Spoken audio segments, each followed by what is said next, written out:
Gracias por estar aquí. Los invito a Cámara del Mundo, porque es Venezuela, en representación de los amigos, de su presidente, Patricia Velázquez, su directora, porque la verdad es que están con nosotros, al que se están conectando en línea, por supuesto, bien. Hoy contamos con el secretario de Carlos Botti,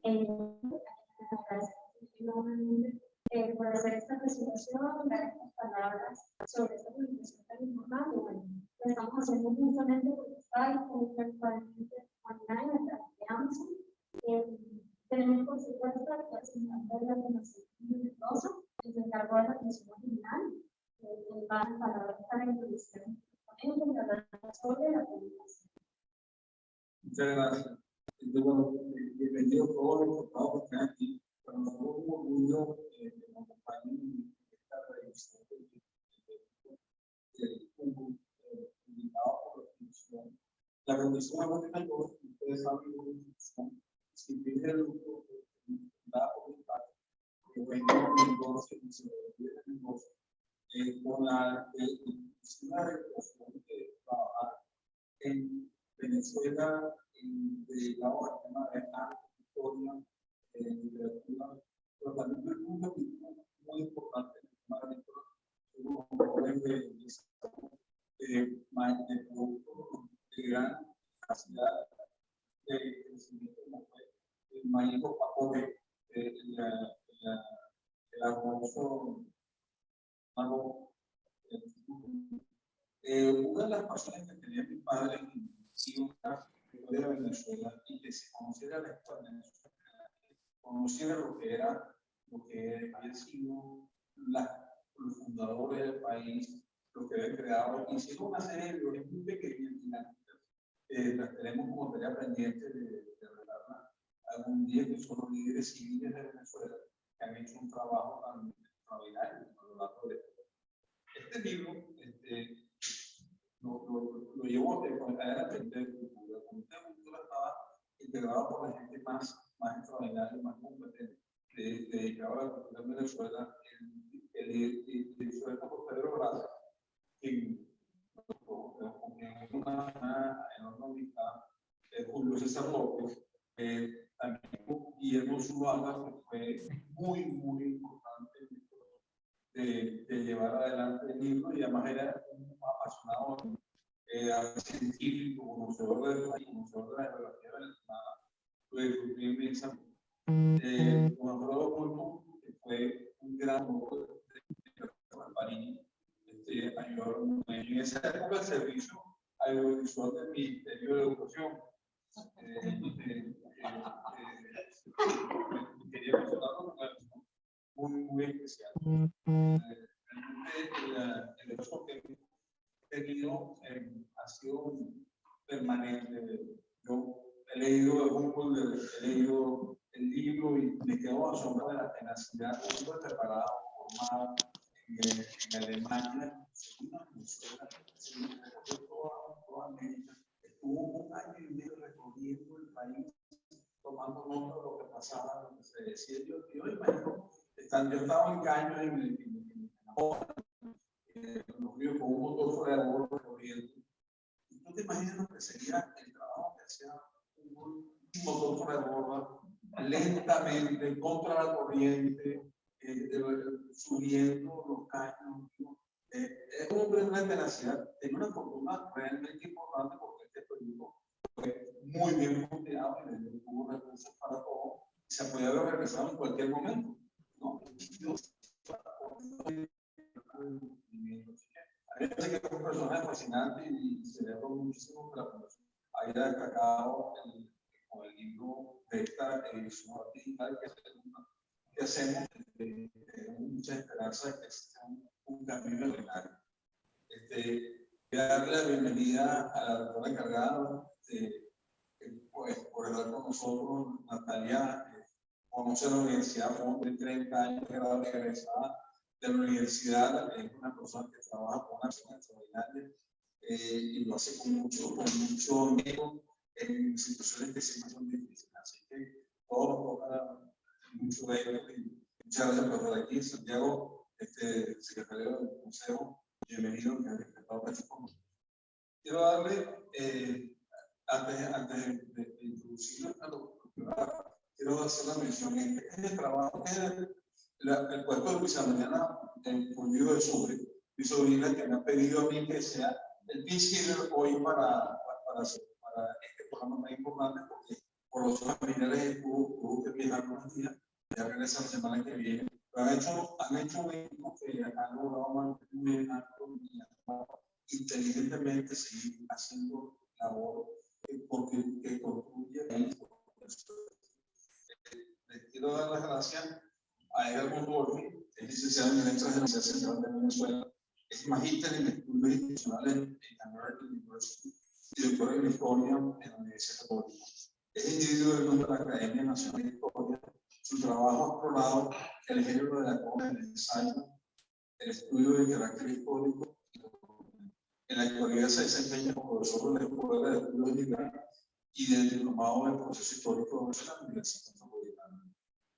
Inés Quintero es una reconocida historiadora venezolana, licenciada en Historia en Manchester de Ciencias en la Historia de Venezuela, doctora en Historia, título obtenido en la Universidad Central de Venezuela. Es individuo número en la Academia Nacional de la Historia, ocupa el sillón L. Se desempeñó como directora de la Academia Nacional de la Historia en los periodos de 15, 17 y 19. Su trayectoria académica se caracteriza por ser vocera de la historia y personajes trascendentes de la historia venezolana mediante exhaustiva selección, recuperación e integración del material documental y biográfico. Yo creo que Inés representa una nueva tendencia venezolana, el amor a Venezuela, la venezolanidad, el destacar los valores venezolanos y que nos sintamos muy orgullosos de eso. Eso no era así cuando yo era un había un entendimiento que es un espacio. Hoy en día en Venezuela y en el interior, tú ves una definición de lo que es el venezolano, del carácter venezolano que no se veía antes. Y Inés ha sido una de las gracias por estar aquí.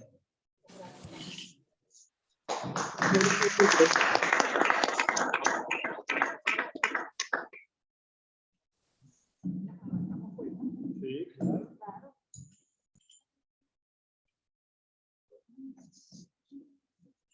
Bueno, primero que todo, buenas tardes y muchísimas gracias por esta oportunidad de estar en este espacio tan especial. Yo soy, verdad, seguidora, colaboradora, entusiasta de la Sala Mendoza y del esfuerzo de la Sala Mendoza durante estos años por mantener viva, verdad, esta decisión de mantener estos espacios. Y, verdad, cada vez que uno viene a esta sala, se queda asombrado de la continuidad y de lo que representa el esfuerzo, no solamente de la and using young touch, Cuando uno le dicen que vamos a conversar sobre el Estado de como, bueno, vamos a conversar de lo que es la esencia profunda, como decía de un sentimiento hacia Venezuela, ¿no? Porque, verdad, un hombre como Humboldt, por lo que representaba históricamente ese personaje, lo que significó obra, o sea, le dedicó, o sea, una parte esencial de sus reflexiones,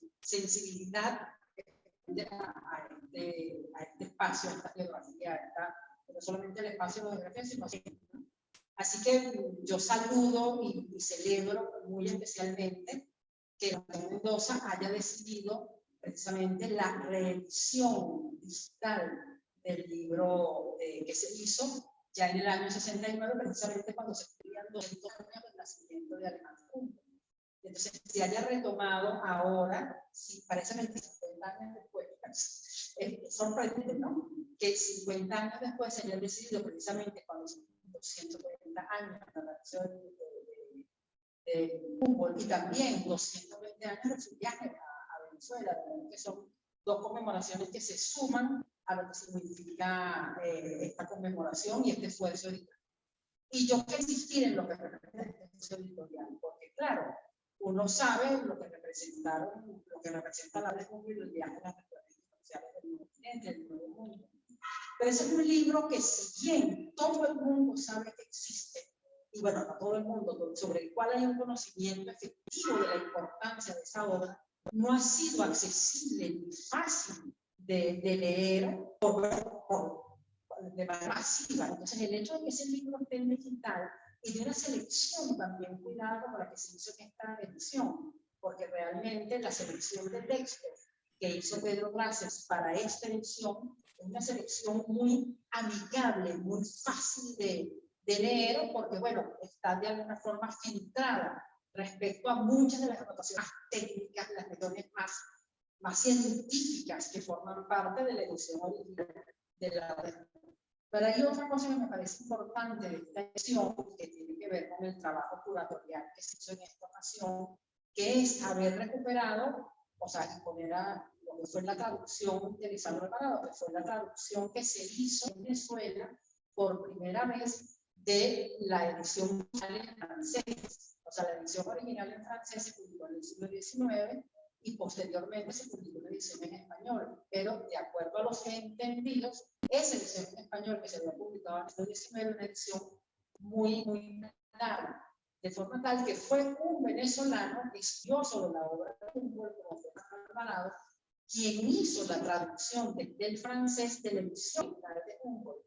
Y me parece también, digamos, una preocupación esencial de lo que representa este esfuerzo, que precisamente esa traducción hecha de la primera edición en francés de la obra de Humboldt, que se publicó en Venezuela, como decía Eugenio, con la colaboración del Ministerio de Educación, cuando había una comunidad de intereses entre digamos, las actividades del Ministerio y la actividad cultural que tenía que ver con este tipo de valores. Hizo una primera edición en el 41, después otra en el 56, y es precisamente recuperar ese esfuerzo que se había hecho tempranamente sobre la obra de Humboldt en digamos, en una edición que está cuidada de forma tal que cualquier persona puede acceder al contenido de este libro, teniendo la posibilidad de eso, de ver los detalles, las descripciones y todo lo que esto representa como esfuerzo de conocimiento y de conexión con una figura. Yo sí creo que la figura de Humboldt, independientemente de que podamos tener una noción de lo que eso representa, tiene un valor esencial para lo que representó la comprensión, el conocimiento, la exploración, la investigación de los territorios de América y particularmente en el caso de Venezuela. O sea, Humboldt llegó en 1799, ya es un hombre formado, mencionaba un hombre con una, digamos, con una calificación científica adquirida a través de estudios en Berlín y en Alemania, pero además no solamente los estudios formales en el área de la ciencia, en el área de la filosofía, en el área de la arqueología, en el área de la historia, sino también con una pasión extraordinaria por entender la complejidad del universo, la complejidad de lo que es la vida material de la naturaleza, de una realidad que para él siempre fue objeto de incógnito, objeto de curiosidad, objeto de indagación.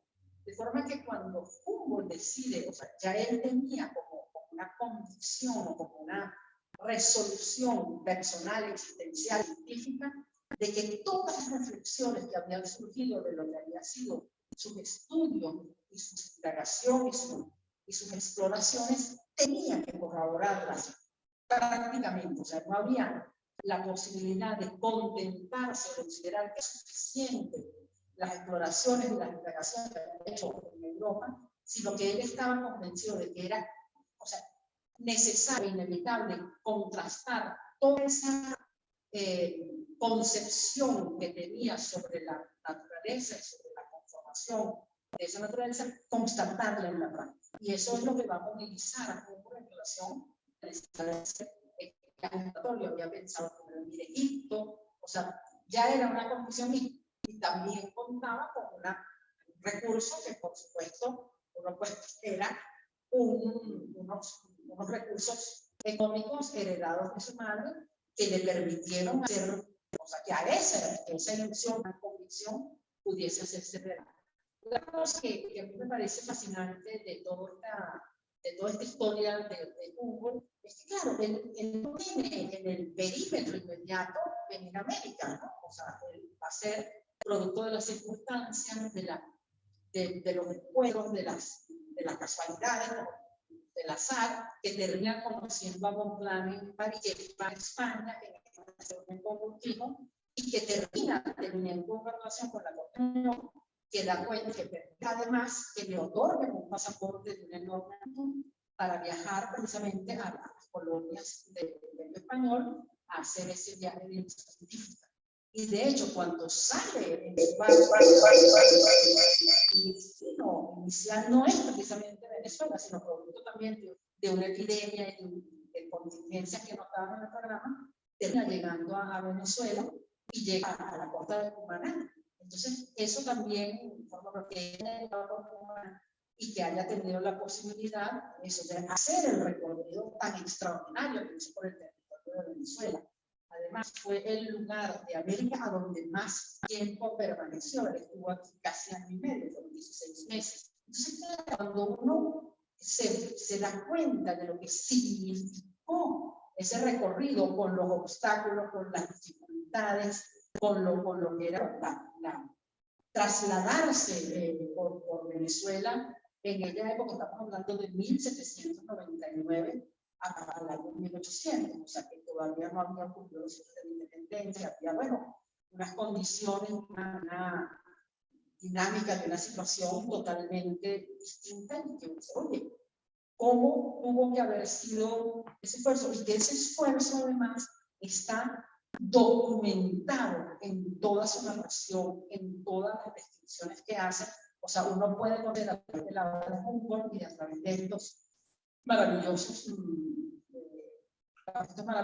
fragmentos seleccionados en la obra compilado por el prólogo de Eduardo Roll, conocer, o sea, todos los detalles de lo que significó ese recorrido por Venezuela, que tiene que ver con la costa norte, con Caracas, con los valles de Aragua, o sea, con el llano y sobre todo la exploración del Orinoco y el descubrimiento efectivo del Cambio Caciquiare, que era una gran incógnita geográfica. O sea, si uno quiere ver la cantidad de estudios que se han hecho acerca de la significación, la dimensión, la magnitud histórica que representó ese día, se da cuenta que fue efectivamente, o sea, como se ha dicho infinidad de veces, un hecho o sea, como el gran descubrimiento científico de estos territorios, con lo que significa en cuanto a la dimensión de los acópitos, información que tienen lugar en esa obra.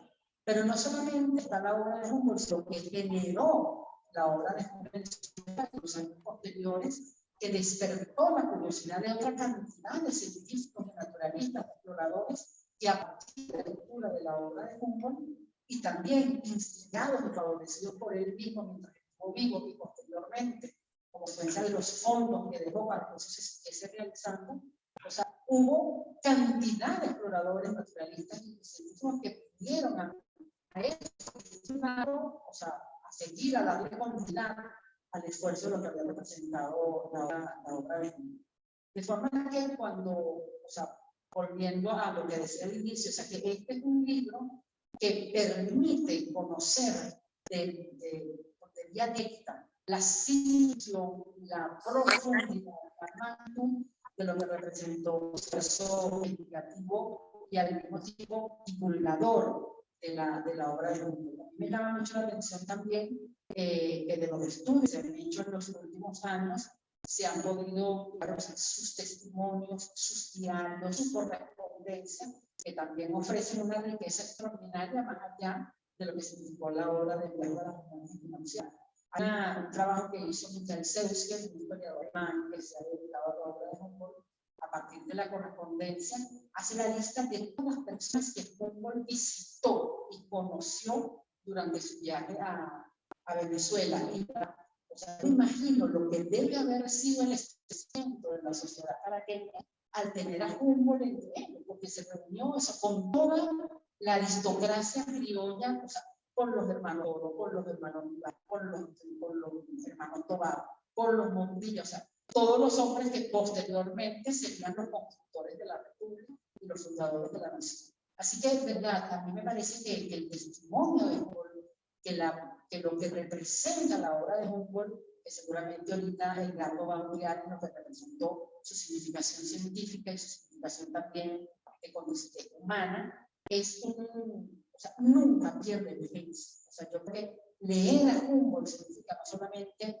una fuente extraordinaria de información, sino una conexión permanente con la riqueza, con la diversidad y con lo que significa, como decía Eugenio en su presentación, ser venezolano. O sea, un hombre que viene desde afuera y que reconstruye y da cuenta de esa esencia de la geografía del ambiente y de la gente que habitaba estos territorios. De verdad, creo que cuando uno llega a Humboldt, tiene la posibilidad de conmoverse respecto a lo que es una realidad de una sociedad que todavía nos refleja, que todavía nos retrata, que todavía forma parte de lo que somos nosotros los venezolanos. Así que yo quiero agradecerles la oportunidad de tener este intercambio en relación con lo que significa esta obra y lo que significa para los venezolanos poder tener acceso en Internet por la vía de Amazon a este enorme patrimonio informativo que nos dejó Humboldt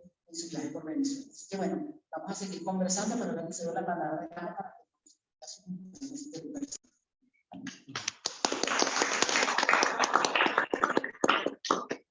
Muchas gracias. Yo también quisiera sumarme a los agradecimientos de las presentaciones. Eugenio Mendoza, por haber venido a esta tertulia. Muchas gracias, rectora Natalia Castellón, por su presencia, a Nelson Ortiz, el público virtual y el público presencial que nos acompaña esta tarde en esta conversación. Lo que quiero decir es que yo disfruto muchísimo de estos intercambios con Inés. Creo yo que hemos hecho un buen tándem y por tanto no es la primera vez que nos toca abordar un tema en común. En este caso, uno y ella ya calentó el terreno, ¿no? Yo quería referirme sobre todo, digamos, en la primera parte del coloquio a lo que ya mencionó Inés al darme la palabra, y cómo perduró la memoria de Humboldt en Venezuela desde su viaje en 1729, y cómo la reversión de esa memoria fue el esfuerzo de algunos autores venezolanos y también de unas instituciones venezolanas. Por ejemplo, yo comenzaría mencionando el hecho de que durante el resto del siglo XIX, uno de quienes más proyectó la memoria de Humboldt de Venezuela fue el polígrafo, por llamarlo, Aristides Rojas, que dio una colección importante de escritos sobre Humboldt y que fueron recogidos en documentos humboldtianas. Pero también esa relación de la memoria en el siglo XIX fue obra del incipiente Museo de Ciencias, creado un museo al cual hubo de contribuir José María Vargas, y más tarde una figura muy pro-humboldtiana, como lo fue el científico Adolfo Ernst, que más bien coincidió en el tiempo con el final del siglo XIX. Luego, obviamente, el propio Museo de Ciencias Naturales, ya en su versión moderna y tal como conocemos el museo desde que fue instalado en su sede de Los Caobos, a partir de la década de los años 30, también contribuyó el Museo de Ciencias a lo largo del resto del siglo XX con importantes exposiciones fotográficas y documentales en torno a la obra de Humboldt y su recorrido por tierras venezolanas.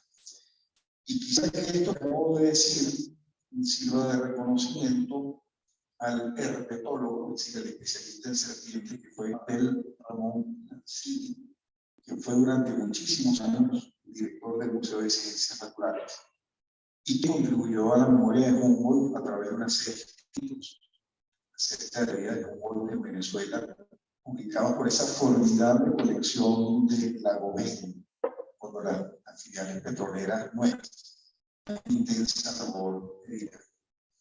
Otra institución que ha sido responsable de proyectar la memoria de Humboldt en Venezuela desde su creación en 1929 fue la Sociedad Venezolana de Ciencias Naturales. Si uno revisa los trabajos publicados por la sociedad en su boletín, se da cuenta de lo enraizado que estuvieron los viajes de Humboldt y de Bonpland en el pensamiento de toda la generación de científicos en nuestro países. Y cuenta como evidencia de lo que estoy diciendo el hecho de que en las páginas del boletín de la Sociedad de Ciencias Naturales publicaran sus obras científicos como Henry Pittier, Francisco Tamayo, incluso Eduardo Roll, quien prologó esta edición como lo mencionó Inés, representante del libro Humboldt en Tierras Doradas. Por cierto, Alfredo Yang y Eduardo Roll, ambos eran venezolanos de origen alemán. Pero también quisiera mencionar a los naturalistas criollos que estuvieron vinculados a la Sociedad Venezolana de Ciencias Naturales y que estuvieron muy presentes en su trabajo científico, la obra de Humboldt. Me refiero, por ejemplo, entre otros, al ornitólogo Raveledo Hostos, a los botánicos Tobias Lasser, Leandro Ventieta, y a mi propio padre, quisiera mencionar el zoólogo Edgardo Mondolfi Otero. También quiero hacer, no dejar de hacer referencia a los aportes que en torno a Humboldt, como Museo de Ciencias Naturales, ha hecho la Asociación Cultural con respecto a la obra de nuestro viajero, ¿no? Y curiosamente, por cierto, la Asociación Cultural Humboldt es el centro cultural alemán sostenido por la Federal de Alemania en el exterior que lleva un nombre distinto al de Goethe. Todos los institutos culturales alemanes llevan el nombre de Goethe, con excepción del Humboldt.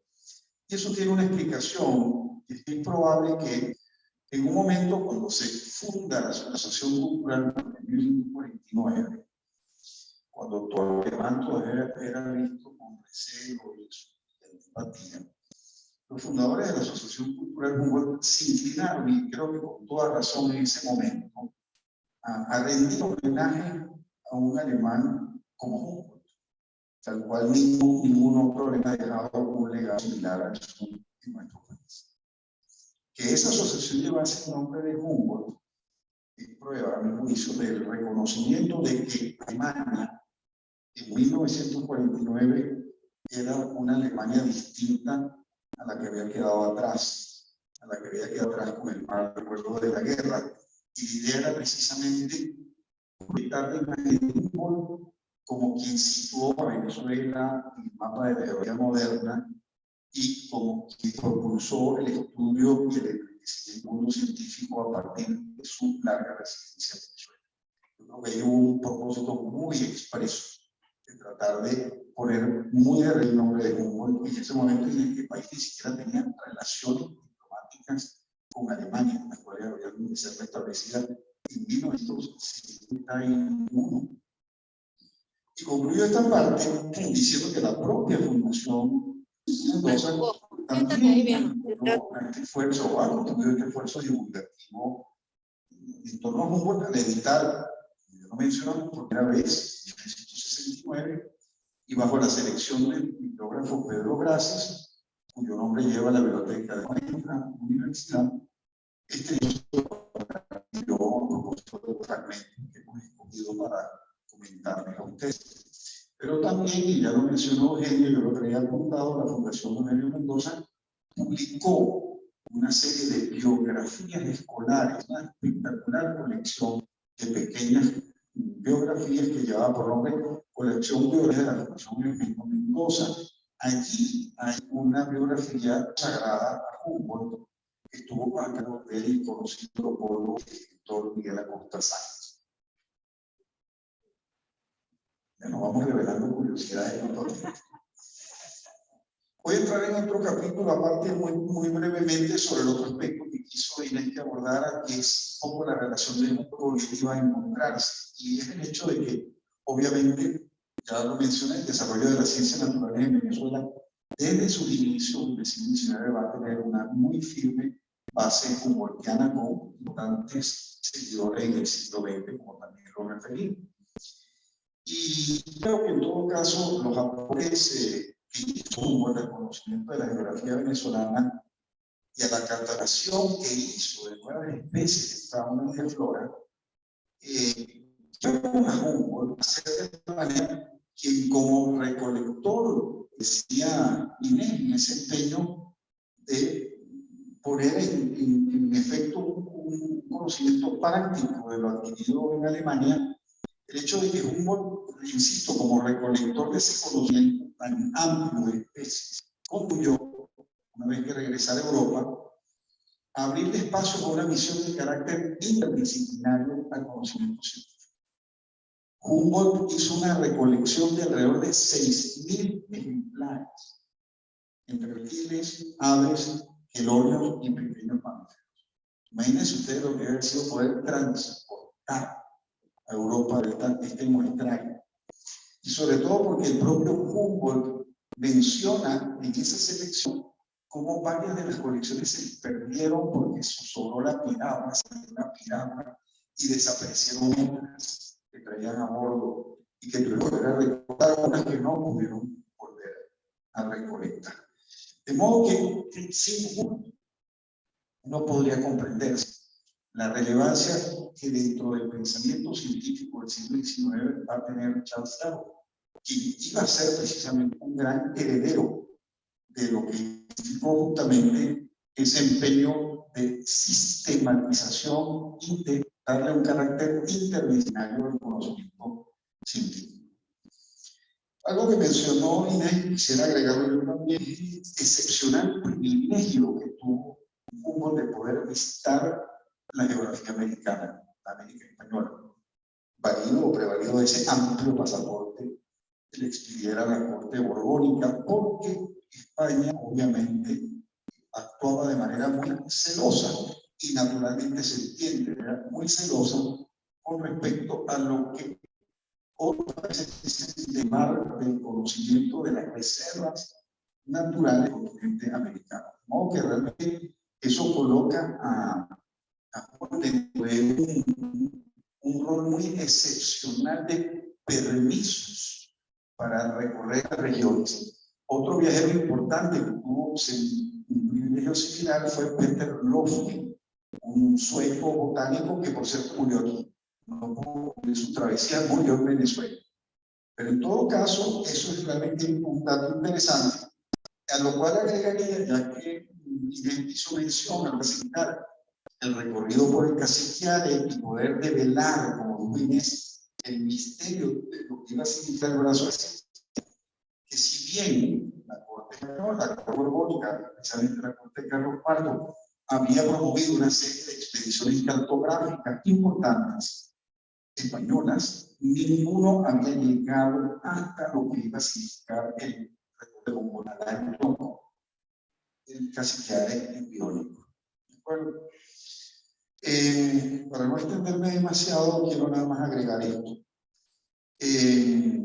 Humboldt tuvo o mostró una particular sensibilidad, y uno lo advierte en la lectura de esta selección, hacia las comunidades indígenas venezolanas durante la travesía, y en buena parte gracias a las misiones religiosas, son capuchinos, y ya no jesuitas, porque habían sido expulsados, pero capuchinos y los restos de las misiones jesuitas que conocen, avecinaban tierra dentro venezolana, que les permitió conocer a estas comunidades, que hay Loa, por ejemplo, los Maitures, pero además hay un grado de comprensión y de interés hacia las formas de vida de esas comunidades.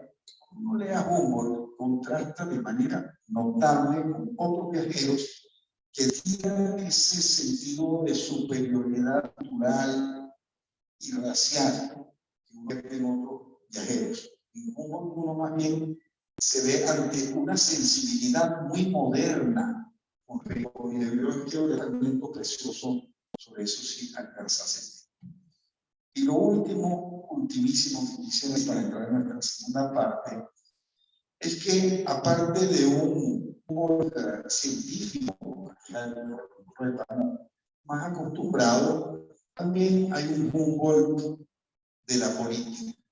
Es decir, hablamos de un Humboldt absolutamente comprometido con un sentido moderno de la libertad, un Humboldt cuya maduración de periodista político, de ese pensamiento liberal suyo, habrá de deberse justamente a su recorrido por tierras americanas, porque Humboldt va a prestarle mucha atención a identificar y lo apunta en algunos pasajes de este libro, las ineficiencias del comercio español, el escaso aprovechamiento de los recursos que eran fácilmente comerciables, y en suma, cómo de alguna manera el mundo americano español desde lo económico seguía descansando sobre una política, según Humboldt, que ofrecía más obstáculos que incentivos para la producción y que explicaba de alguna manera cómo una serie de prácticas comerciales no hacían exclusivistas, no hacían sino empobrecer a los criollos americanos.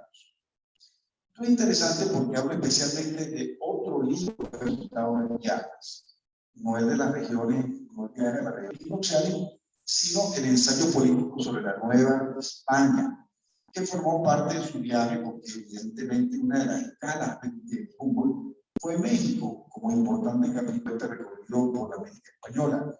Y con lo cual quiero concluir diciendo que ese Humboldt político fue muy comentado, fue muy difundido y muy consultado por quienes tendrían a su cargo motorizar la insurgencia contra el régimen borbónico en América Española, y de ese sureste no puede dejar de mencionarse el fugaz trato que Simón Bolívar tuvo con Humboldt en París, aun cuando más importante había de resultar el intercambio que mantendrían Humboldt y Bolívar más tarde, cuando Bolívar ya se hallara cuando en su calidad o condición de presidente de Colombia. De modo que yo creo que todo lo que lleva el nombre de Humboldt en Venezuela, y podemos hacer una larga lista, sigue pensando en la y su memoria histórica en nosotros, los venezolanos. Muchas gracias.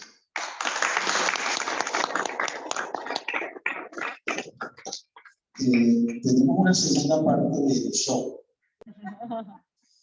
No sé de cuánto tiempo disponemos, que es el interés nuestro por comentar algunos fragmentos del libro. Tanto Inés escogió unos fragmentos como yo escogí otros, y ustedes nos dirán si disponemos de tiempo para esta segunda parte del espectáculo. Lo de vuelta con mi querida Inés. ¿Verdad? Muchas gracias, Edgardo, y sobre todo porque hace un directo con parte de lo que ha sido. O sea, cuando uno lee este fragmento, cuando lee la obra de Humboldt, se da cuenta de eso que comentaba, la sensibilidad de la gente, ¿no? O sea, porque no es un científico que está ajeno al entorno, a la comunicación humana, al trato con la gente, y él le va a dedicar muchísimo a lo que significó para él el conocimiento de la gente que habitaba estos territorios. A mí me llama la atención una de sus primeras menciones, precisamente, a los primeros habitantes de Venezuela que él va a pensar. Por primera vez en la vida en Latinoamérica, ¿y quiénes van a ser esos primeros habitantes de estos territorios con los cuales va a tener contacto con Humboldt? Va a ser precisamente los bolivianos. O sea, va a ser la primera vez que él ve a alguien que proviene, que es parte original de este territorio, y se queda profundamente impresionado. Y va a ser una descripción que a mí me parece, además, muy elocuente de esta sorpresa. Además, que lo van a ver en el agua, navegando en sus piraguas.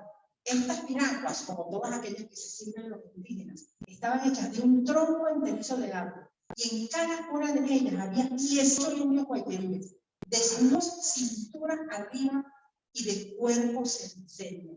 Su complexión anunciaba una gran fuerza muscular y el color de la piel era entre moreno y rojo cobrizo.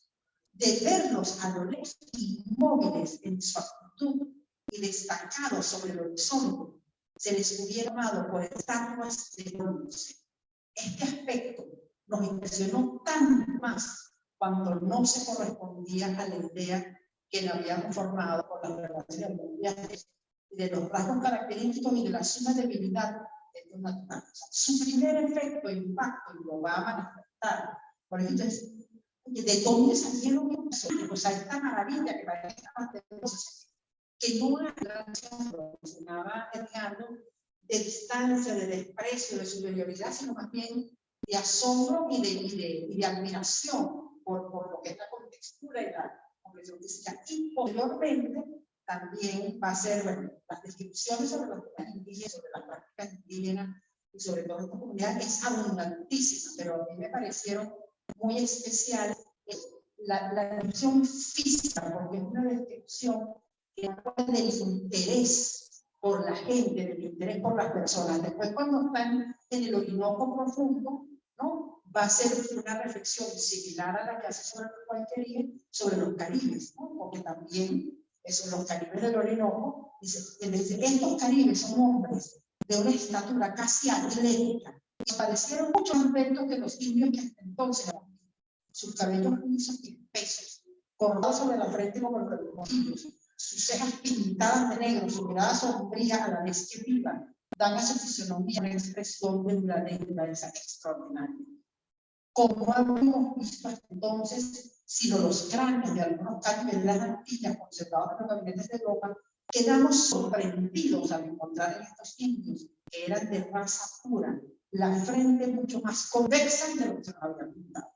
Entonces, claro, es eso, la combinación de la admiración con la ciencia, con la idea de que, bueno, de que existe otra condición, otra gestión humana, frente a la cual no hay una manifestación de desprecio, de superioridad, sino bien de asombro, de aceptación y de admiración. Yo creo que esto dice mucho de la condición humana del científico que se está enfrentando a una realidad que asimila, que comprende, que además la analiza y la valora, no solamente como objeto científico, sino como una condición de la adherencia y sobre todo de desmontar los mitos que como europeos tenían de lo que podían haber sido las descripciones hechas con anterioridad sobre la raza de los indígenas. Entonces eso me parece muy decidor de la sensibilidad de Humboldt en relación con los habitantes de estas tierras.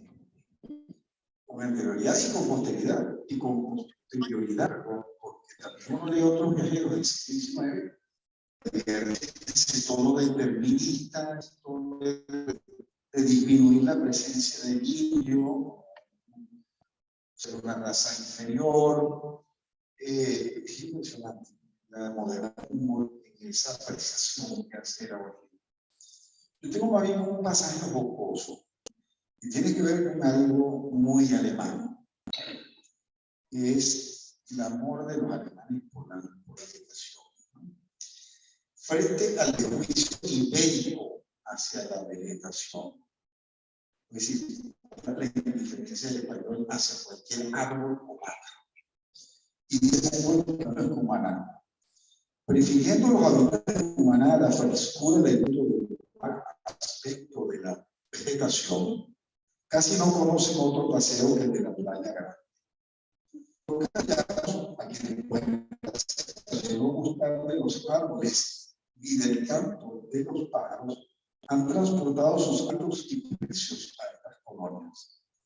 En tierra firme, en México y en el Perú, es raro ver que un indígena plante un árbol con el sencillo objeto de procurar sombra. Y exceptuando los alrededores de las grandes capitales, las avenidas son casi desconocidas en nuestro país. Estamos hablando de avenidas de arte. Nosotros nunca generamos Cañas y Merino, que decidió traer el Valle de Caracas, porque consideraba que además la vegetación tenía efectos deleterios en la salud de los vecinos de la ciudad. A Humboldt le impresionó ese mundo, que es un cultor de lo verde, de lo vegetal. Los criollos, lo que les interesaba es estar más pegados a esto y no tener absolutamente ningún interés. Y eso es interesantísimo, pues interés por el paisaje vegetal, porque cuando llega a Caracas, el primero que llega a las sillas mexicanas es Humboldt. Ningún criollo, ninguna vecindad de Caracas ha hecho el esfuerzo de subir a la nieve, quizás. El joven Andrés Bello se suma, dijo que él era un tipo adiposo, dedicado precisamente, era Virgilio y era, los poetas latinos, se rajó a la mitad de la subida y se volvió. Y Humboldt no solamente sube, sino que lo más gracioso es que contrae una edición de vuelta. los caraqueños con esas decisiones. Ellos consideraban que justamente la silla de Caracas era quizás de los puntos más altos del mundo, porque además Hugo lo comparó con los picos de Tenerife, cuando justamente nota hacia la América Española, y a los caraqueños les ofreció muchísimo que no se considerara el suyo como el más alto, que era la redonda. En este caso, no era el pico de Naiguatá ni siquiera. Naiguatá no fue un día del siglo XIX, que fue muy extenso, sino a la silla de Caracas, la mitad de Caracas. Ese ascenso a la silla de Caracas es muy, porque efectivamente no hubo, o sea, arrancó, y se sigamos subiendo, que llegaron a la primera, como la primera curva. O sea, la primera curva, no solamente el bebé, sino todos los que lo acompañaban. Y claro, yo hice las mediciones, llegó, bueno, o sea, con los zapatos destruidos y tal, pero bueno, convenció de que había variedad. Pero hay otra cosa que a mí me parece también interesante de Humboldt, que tiene que ver con sus consideraciones críticas sobre diversos aspectos, ¿no? O sea, porque yo creo que un observador, que no es un observador necesariamente consciente u obsecuente con lo que significaba haber obtenido un permiso tan especial de la española, nada más que por la cúspide de la corona. Pero bueno, él tiene también, como buen alemán, como hombre de ciencia, sus consideraciones críticas sobre algunos aspectos. Y uno, o sea, si bien él no hubo misión a la cual no hubiese ido, porque estuvo en todas las misiones, la de los Caimán, la de los él tiene una posición de reserva frente a las misiones respecto a las características que implica ese mecanismo civilizatorio, ¿no? Y él va a decir, bueno, estas instituciones son útiles para detener la represión y para echar las primeras bases de la sociedad. Se hicieron efectivamente contrarias al progreso de la sociedad. Tales han sido el aislamiento que los indios han permanecido en un estado poco diferente de aquel en que se entraban con habitaciones espaciales, no se han reunido todas las tradiciones. Ha aumentado de ellos, pero la esfera de sus viviendas. O sea, él piensa que efectivamente la misión y el adoctrinamiento y el encierro va a tener efectos nocivos respecto a la esencia de lo que es el pensamiento de la libertad del individuo. Probablemente han perdido parte de ese vigor de carácter, de esa natural vivacidad que todos los estados de los hombres son los nobles diferentes. Entonces, claro, independientemente de que él valora la necesidad digamos, de la sujeción, del control, del disciplinamiento, o sea, dice, bueno, pero aquí hay una contradicción en relación con lo que puede explicar respecto a la libertad del individuo y cómo eso coarta la posibilidad de su desarrollo individual. Entonces, es llamativo porque, claro, es un juicio que termina siendo una institución esencial del proceso colonizador español. Y bueno, la imaginación a través de la institución de la misión. Y él las conoce y da cuenta de sus bondades, pero al mismo tiempo es capaz de hacer una advertencia que tiene que ver con el espíritu científico, el espíritu que tú has planteado bien de la modernidad, que está implícita en todo esfuerzo de exploración. Pero también va a ser muy crítico en relación con el tema del ambiente, porque ya, o sea, cuando no existían consideraciones de peligro ecológico, cuando el ambientalismo no era ni soñaba en ser un aspecto de referencia, como por ejemplo hacer mención al problema de la tala y la quema. Eso va a ser para él una preocupación. Estamos diciendo de algo absolutamente virgen, en un territorio donde las condiciones de la naturaleza son eso, la exuberancia. Él mismo da cuenta de cómo perjudica al ambiente la tala y la quema, ¿no? Entonces, los habitantes ponen fuego al acero para curar los pastos y destruir los arbustos que se sofocan en la hierba. Tan para allá estos confines, ¿no? Pero entonces al final dice que, bueno, hoy es menos provisto de bosques de lo que en la época de la conquista estaba. Todo eso conlleva destrucción ambiental. Y esto también me parece muy importante porque, claro, eso, este árbol tiene de la simbiosis que significa la relación de la naturaleza con el hombre, implica también el cuidado de esa naturaleza. Y entonces va a ser referencia precisamente respecto a la práctica común de la tala quema como un efecto nocivo al equilibrio de esa naturaleza. Yo creo que es eso dentro de la diferencia temporal que representa, estamos hablando de una sensibilidad frente al ambiente muy temprana que no era común que estuviese presente en este tipo de testimonios. Magnífico punto ese sobre la sensibilidad, digamos, protoecológica. Yo tengo más adelante también una anotación sobre la percepción muy moderna también. Dice mucho la palabra moderno, como lo dije, esa sensibilidad en relación a las comunidades indígenas, y en este caso respecto a la relación del hombre con la naturaleza, que se incluye un poco lo que está diciendo Inés, especie de ecologista avant la letra, y que hoy por hoy, en tiempo de Glasgow 2029, la cumbre global, toca mucho ese comentario de un. Yo quería mencionar una mención al catálogo de quienes hubo en Venezuela, entre ellos el capitán general Guevara Vasconcelos, pero también conoció de Cumaná a Vicente Parra en su misión de gobernador de Cumaná, antes de asumir como capitán general, y luego reivindica como un muy buen administrador y varias veces cita el Páramo a lo largo de estos fragmentos pasados. Vicente Páramo siempre ha gozado de muy mal cartel. La idea de que además de que fue desplazado el 19 de abril, más nadie supo nunca qué pasó con el Páramo. La Junta Suprema de Caracas le pagó los viáticos y los pasajes para que el Páramo quedara con enorme dignidad en La Guaira y fue a parar a México, a Puerto Rico primero. En el caso, lo que quiero decir es que se desvanece de la memoria de los venezolanos después de 19 años. Y además tiene el mal cartel de haber sido supuestamente un capitán general inepto, cuando fue realmente un muy buen administrador como gobernador de Cumaná. Cada vez más Vicente Parra con la fama de que no se podía después de la comunidad de guardián de vivo.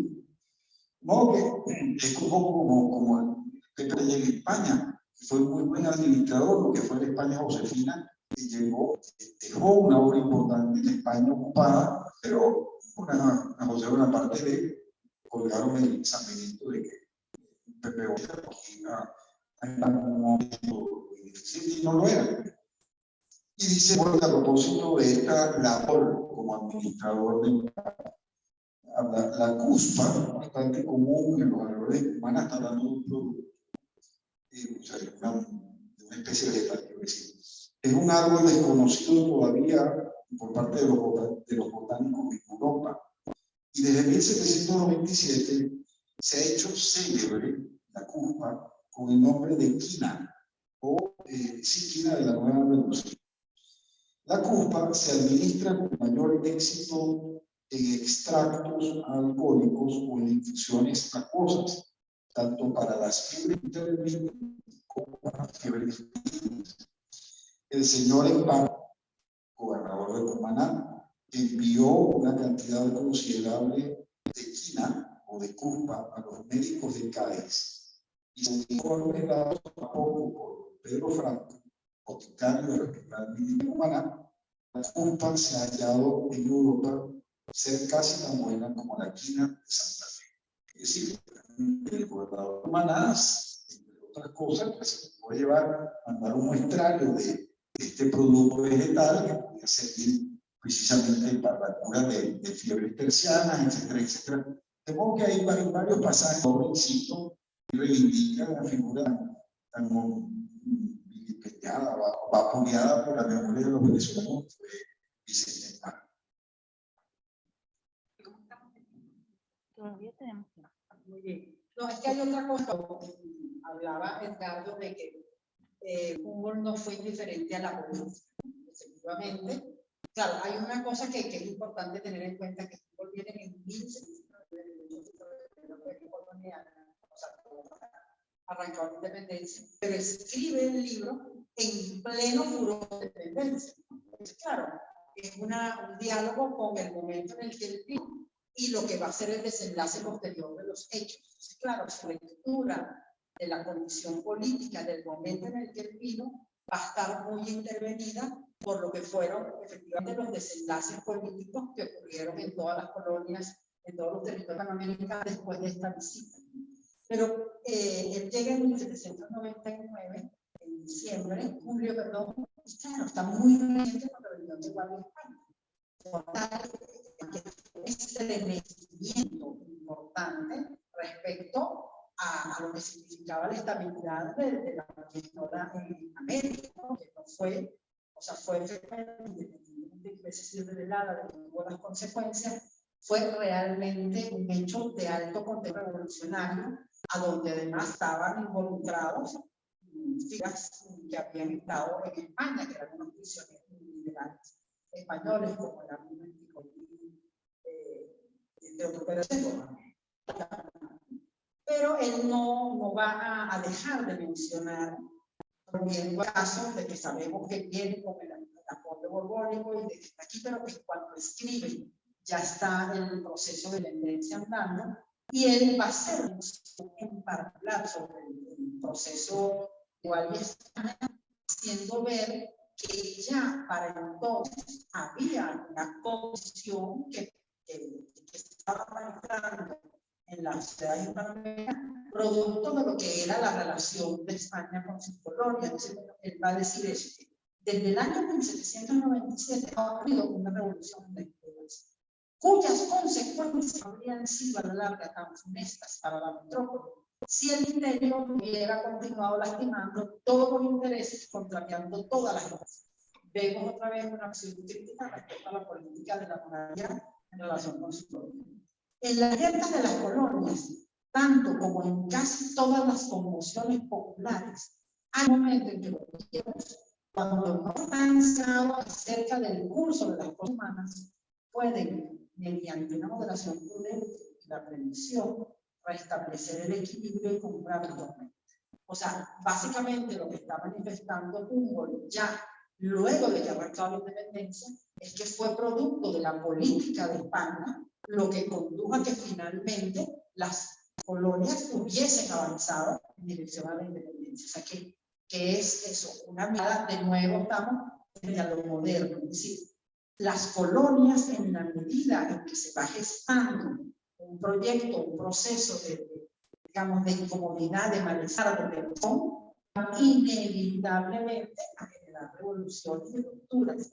Posiblemente cuando ya estén en camino a Caracas, va a volver a encontrarse con el caso de Guardia España, porque hay un debate entre los arrieros y entre la gente, hablando de lo que había pasado, sobre todo porque ya para ese momento es un hecho consumado, ya han hecho toda la persecución a España. Entonces él dice, bueno, se está conversando, entonces hubo alguien que dijo, un momento, no estamos para estar pensando en tiempos de elecciones.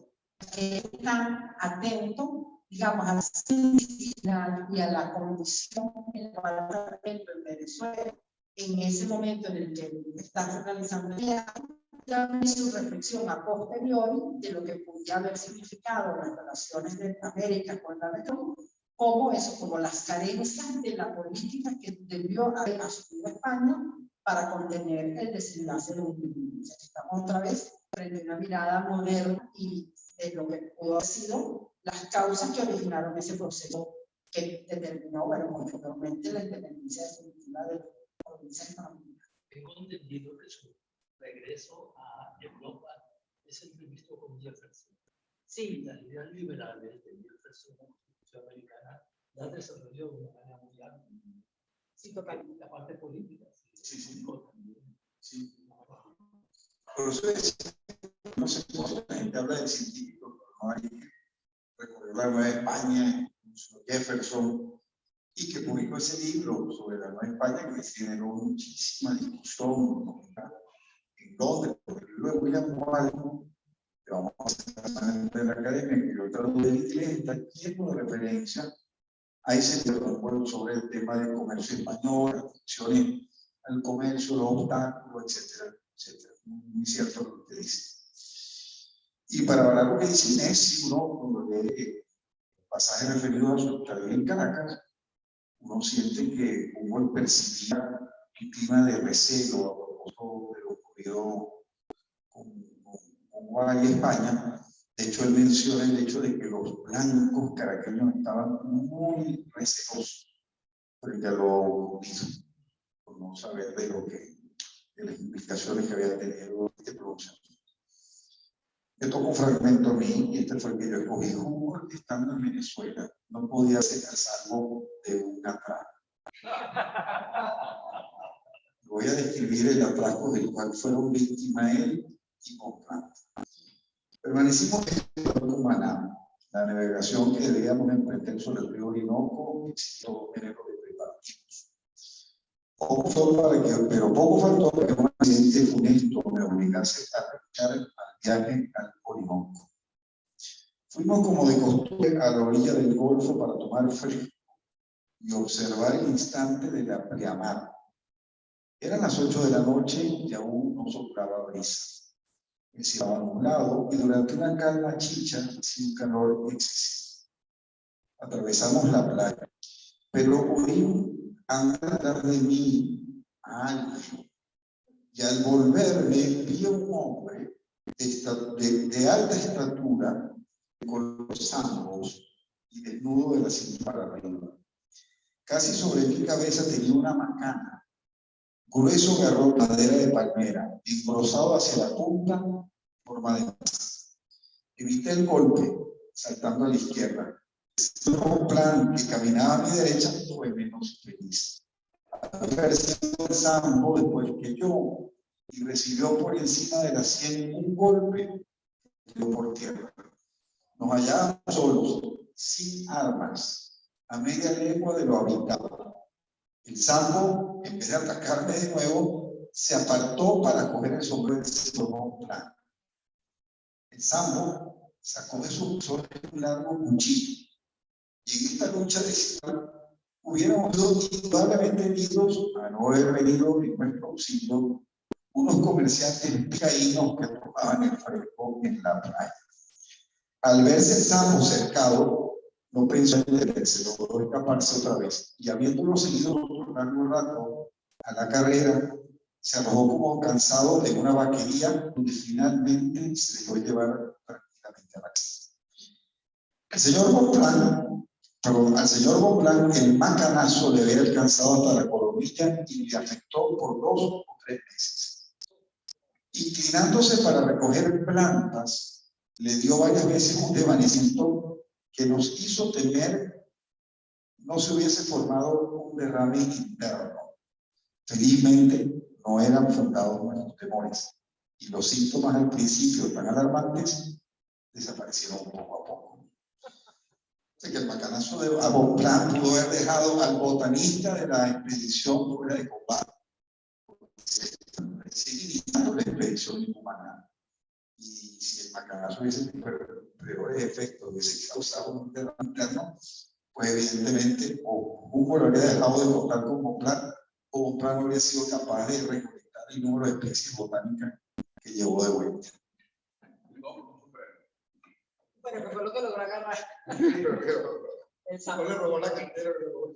No, hay un último aspecto que yo quisiera destacar sobre el tema de la sensibilidad de Humboldt por la gente, y es que va a atender el tema de las mujeres indígenas, ¿no? Cosa que es llamativísimo, sobre todo porque nos estamos pensando, bueno, si fuese en estos momentos el tema de la desigualdad y del género, nada que ver, o sea, eso ni se soñaba, ni se pensaba, ni podía estar en el perfil de las preocupaciones de la época.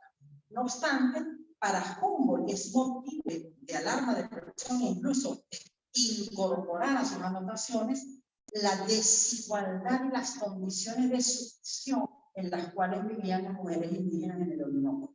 Y lo va a comentar. Él dice, eso, el número de las mujeres difiere mucho entre las diferentes tribus.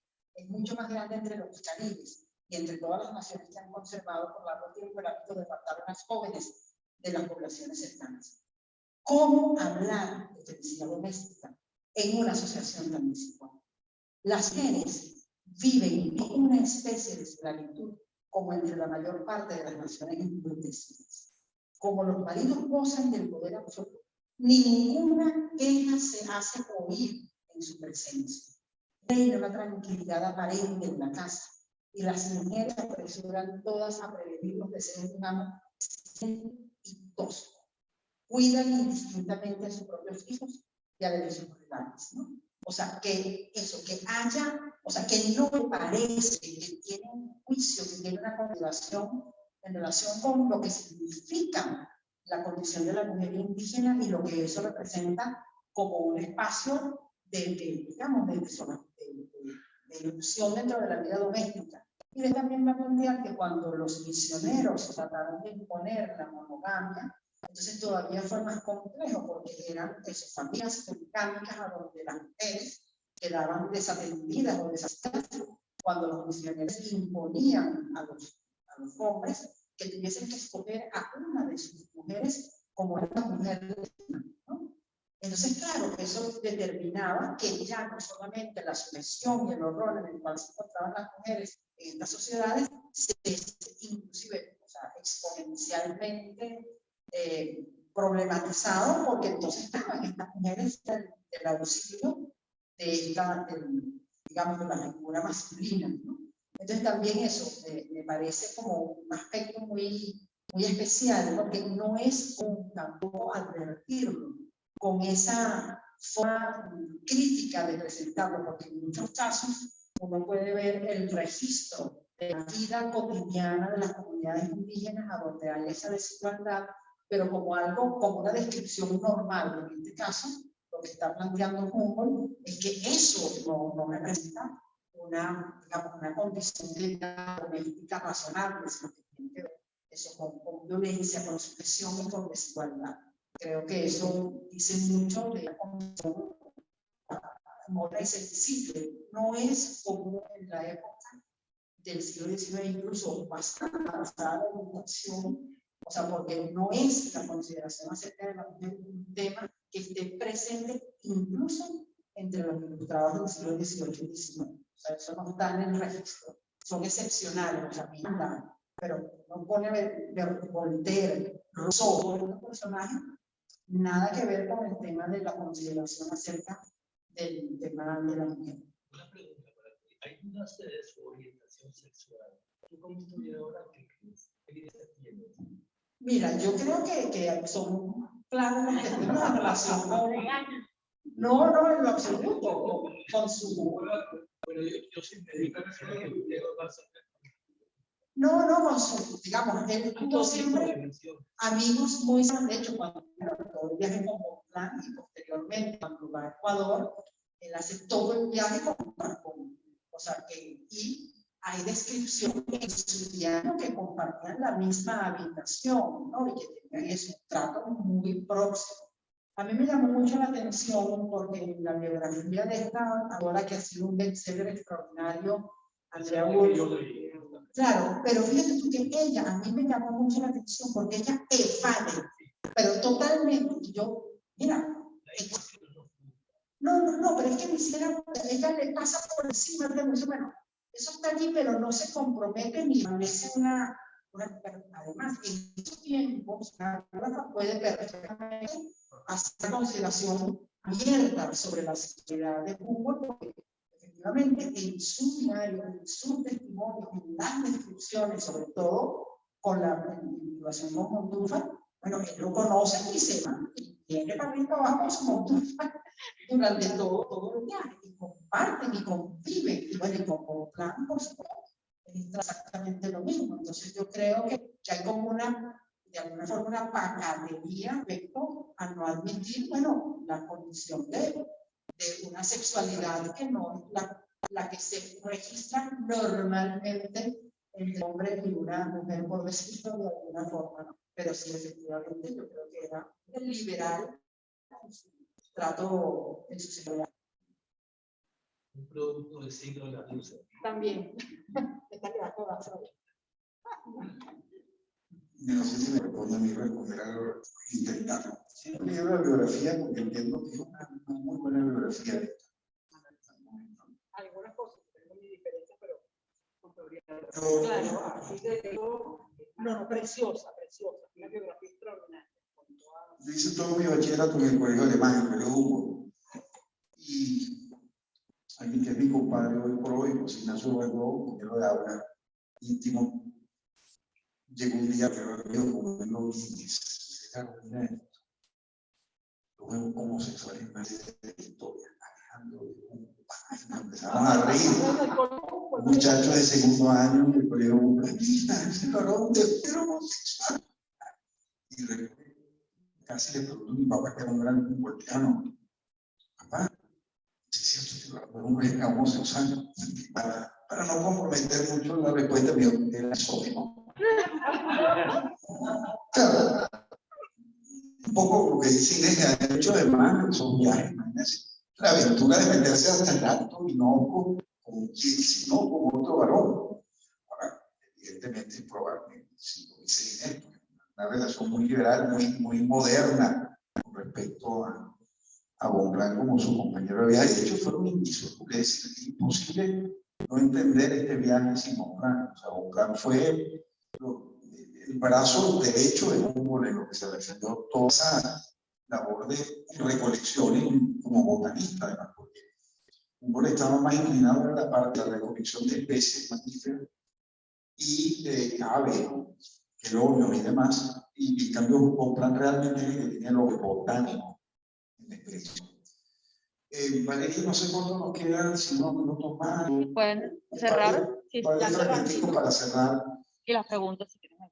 Claro, sí, ahí, bueno, algo que llama mucho la atención cuando uno lee este pasaje de Humboldt en sección es cómo Humboldt valora de manera distinta la sociedad americana española frente a la común crisis de la oscuridad en América española.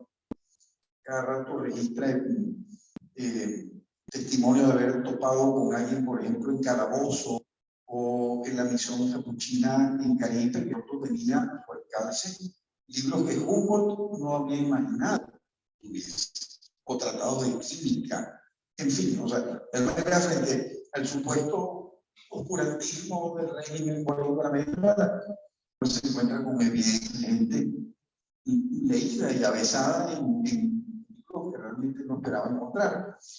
Y algo en particular es lo que él apunta sobre la propensión de los caraqueños hacia la música, quizás incluso en preferencia frente a otras áreas. Y él anota lo siguiente: en varias familias de Caracas, el gusto por la instrucción, pero sobre todo una decidida predilección por la música, que se como un éxito, sirve para aproximar a las diferentes clases de la sociedad. La música como un elemento vehículo de aproximación de tipo social. Las ciencias exactas, dibujo y la no poseen aquí esos grandes establecimientos propios de México o de Santa Fe, que son debido a la magnificencia del gobierno español y al patriótico celo de los nacionales. Sin alguna, uno de los elementos que más llamó la atención de los viajeros del siglo XIX, muchos otros que dejaron notas sobre ello, fue ese interés de los caraqueños por la música, llamaba muchísima atención. Y no en vano, Haydn fue escuchado aquí, en la Capitanía General, muchísimo antes que en otras latitudes de la América Española. La influencia de Haydn en los músicos de Caracas, Francisco Meceró, Juan Manuel Ortiz, iba a ser después de acá. Realmente es impresionante, además es un Haydn italianizado por el lado español y demás. Mira, esto es un primer Haydn, es decir, él se familiariza con el Haydn que se interpreta. Si nosotros en materia musical estábamos dando la nota, y a Humboldt le iba a interesar muchísimo eso. Yo tengo mi último final, si quieren decir algo, Inés. Sí, y oímos lo no, yo también, para cerrar esta selección, o sea, por supuesto, aunque está también muy permanente en la obra de Brecht, la sorpresa frente a aquella naturaleza, ¿no? O sea, bueno, y lo va a exteriorizar, sobre todo cuando siendo parte de alguien que viene del mundo civilizado y se encuentra con esta cosa inexplicable que es el trópico, ¿no? Y o sea, cuando por primera vez penetra un viajero recientemente llegado a Europa en las selvas de la Meridional, se sigue la naturaleza de una manera tan inesperada que los objetos que le rodean no le recuerdan sino débilmente los cuadros que los pintores célebres han trazado a las orillas de la Florida y otras regiones, ¿no? O sea, que es la sorpresa frente a aquella naturaleza, pero también frente a los bichos, los animales, los ruidos, los mosquitos, todo lo que significa ese contacto, o sea, la experiencia, por ejemplo, de dormir en la selva, ¿no? Todos los ruidos, bueno, tú sabes lo que es eso, todos los ruidos, toda la sensación sonora de la selva, además, los cocodrilos, y los guardianes no son los cocodrilos, no duermen, gente que está ya en las hamacas. Era de un sencillo, a mí me parece muy bonito porque después de que Humboldt se detiene en todos los detalles de la naturaleza de los insectos, de las plagas, de los bichos, dice, o sea, tantos trabajos se olvidan fácilmente en medio de tantas riquezas de la naturaleza. El fruto de este viaje es sumamente muy más de lo que jamás hubiese podido esperarse. Entonces, el cierre, perfecto, entonces su conclusión, mira, no importa nada de lo que hemos padecido, no importa nada de lo que hemos sufrido, no importa nada de lo que ha pasado, porque la riqueza de esta experiencia, lo que hemos logrado como experiencia humana, como experiencia científica, o sea, está por encima de cualquier expectativa que nos hubiésemos dicho. Entonces yo creo que eso también dice de su humildad, ¿no? O sea, pero yo no me esperaba encontrarme con esto que me encontré. Entonces, por eso me parece muy ajustado el título del libro de La invención de la naturaleza. Es haber podido, o sea, conectarse, conocer y expresar lo que significa la dimensión, eso, la dimensión humana del contacto con la naturaleza. Me parece que ese es un gran cierre de su libro, ¿no? Esa de entender que lo que lograron fue muchísimo mayor que cualquier expectativa que hubiese podido tener sobre esto. El último punto que se empata con lo que está diciendo Inés. Tiene que ver con lo que mencioné al principio yo, que por lo que quería terminar era esto. La percepción también muy moderna, ya que hemos utilizado esa palabra en relación a Humboldt, del lugar que ocupa el hombre bueno, ante la naturaleza. Hablando de este vasto paisaje, no se presenta ya el hombre como el centro de la creación. Lejos de domar los elementos, no procura sustraerse del imperio de él. Otro pasaje dice, en el interior del nuevo continente casi se acostumbra a mirar al hombre como si no fuera parte esencial en el orden de la naturaleza. Los cocodrilos y las olas son los amos de Dios. El jabalí, la pecarí, la danta y los monos empiezan a ser sinónimos. Se han establecido allí como en una sociedad, como en una antigua edad. Este aspecto de una naturaleza vital, en la que el hombre no es nada, tiene algo de extraño y también de difícil. Aquí, en un país fértil, adornado de un eterno verdor, se unen en vano las huellas del poderío del hombre. Sí, frente a lo que iba a ser aún la arrogancia del siglo XIX, la idea de ser capaz de dominar a la naturaleza. Tenemos un juego que conecta con nuestra sensibilidad del Glasgow 2021, pero ínfimo lugar dentro de la complejidad de lo que significa la naturaleza. Ver eso en un es sorprendente, sobre todo ante lo que iba a significar, insisto, en el siglo XIX, el siglo de la idea del progreso, de dominar a la naturaleza, de poder avasallarla materialmente, porque el hombre era capaz de eso, de hacer que la naturaleza nos obedeciera. Ahí estamos diciendo, nosotros somos sencillamente una parte ínfima de lo que es la complejidad providencial implica el mundo natural. Bueno, muchas gracias, de verdad. ¿Alguna pregunta?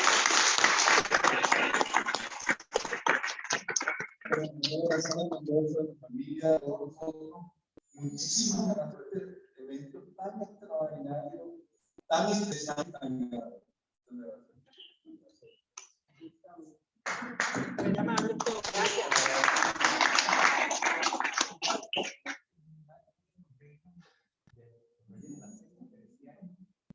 Hablaba del pecarí, hablaba del jaguar, hablaba de los cocodrilos, lo cual es raro, no es cocodrilos, sino corajes.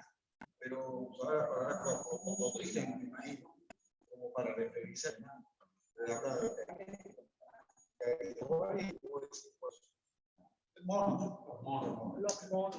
Realmente no me llega.